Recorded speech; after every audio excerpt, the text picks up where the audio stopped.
और बात इटली के वजीर आजम की करेंगे, जो कि हिंदुस्तान के दौरे पर पहुंच चुके हैं। उनका एयरपोर्ट पर वालिहाना इस्तकबाल किया गया। इटली के वजीर आजम जोसेफ कॉन्टे हिंदुस्तान के दौरे पर हैं और इस दौरे पर सबकी निगाहें टिकी हुई कि इटली और हिंदुस्तान के दरमियान इस दौरे के दौरान क्या कुछ मुआहदे होते हैं। वजीर आजम नरेंद्र मोदी से भी मुलाकात करने वाले हैं इटली के वजीर आजम। आपको बता दें कि उनका वालिहाना इस्तकबाल किया गया। वजीर आजम नरेंद्र मोदी से भी वो मुलाकात हुए। दिल्ली एयरपोर्ट पर उनका वालिहाना इस्तकबाल किया गया और मुश्तरका तौर पर ये दोनों लीडर प्रेस कॉन्फ्रेंस भी करने वाले हैं। इस दौरे के दरमियान दोनों मुल्कों के बीच तिजारती, तकनीकी और एरो स्पेस जैसे मामले मसाइल जो हैं ज़ेर गौर आने वाले हैं। वहीं वजीर आजम नरेंद्र मोदी के साथ दो तरफा मुज़ाकरात भी करेंगे और Joseph Conte 24 Hind Italy summit में भी शिरकत करेंगे।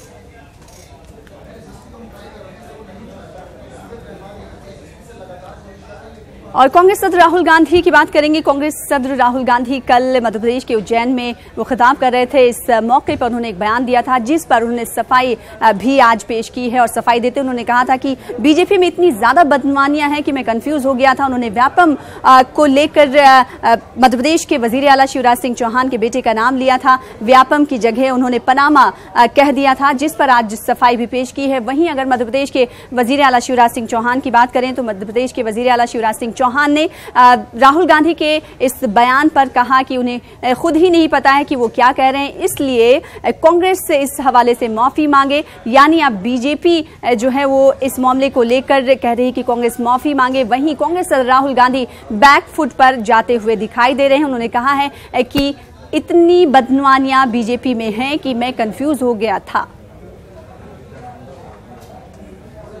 गली का, चौराहे का, नुक्कड़ का नेता आरोप लगाता अलग बात थी, लेकिन कांग्रेस के अध्यक्ष श्रीमान राहुल गांधी बिना सोचे समझे या सोच समझ के, और बेटा तो राजनीति में है ही नहीं, अभी अभी उसने पढ़ाई पूरी की है, उसका नाम ले दिया।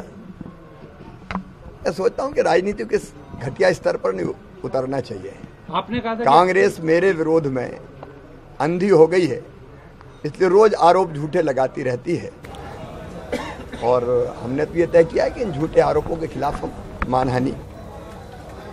और बात हिंदुस्तान में बढ़ रहे मॉब लिंचिंग की करेंगे। मॉब लिंचिंग का वाकया लगातार हिंदुस्तान में मुसलसल बढ़ रहा है और हमने देखा कि मुस्लिम बरादरी के लोग इससे ज्यादा शिकार होते हुए नजर आ रहे हैं। गुज़िश्ता दिनों दिल्ली के मालवीय नगर में ही ऐसा मामला पेश आया था और इस मामले में आपको बता दें कि मदरसे के एक तालिब इल्म जिसका नाम अजीम है, 8 साल का था, उसे मौत के घाट उतार दिया गया और अब उसे इंसाफ दिलाने को लेकर अहमदाबाद में कैंडल मार्च किया गया। ये तस्वीरें अहमदाबाद की, जहां पर अजीम को इंसाफ दिलाने को लेकर ये कैंडल मार्च किया गया है और इस कैंडल मार्च के जरिए इंसाफ का मुतालबा इन तमाम लोगों की जानिब से किया गया। न्याय करो, न्याय करो, होश में आओ, हर मजलूम हमारा है, मोहम्मद अजीम हम शर्मिंदा है। अरे ना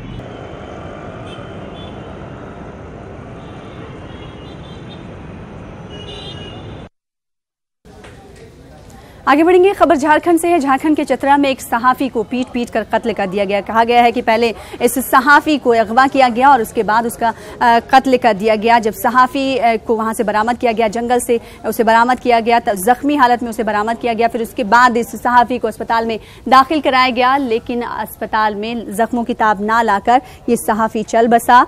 रोजनामा अखबार के सहाफी चंदन तिवारी, जिस सहाफी का नाम बताया जा रहा है, जिसे कत्ल कर दिया गया है, चंदन के जिस्म पर चोट के कई निशानात पाए गए हैं। इस हवाले से केस दर्ज हो चुका है। पुलिस मजीद तफ्तीश इस केस को लेकर कर रही है।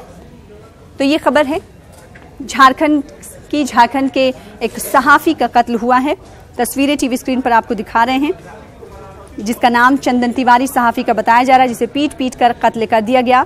गुज़िश्ता रात कुछ लोग चंदन को अगवा करके ले गए थे, जिसके बाद उसका कत्ल किया गया था। पुलिस ने जंगल से जख्मी हालत में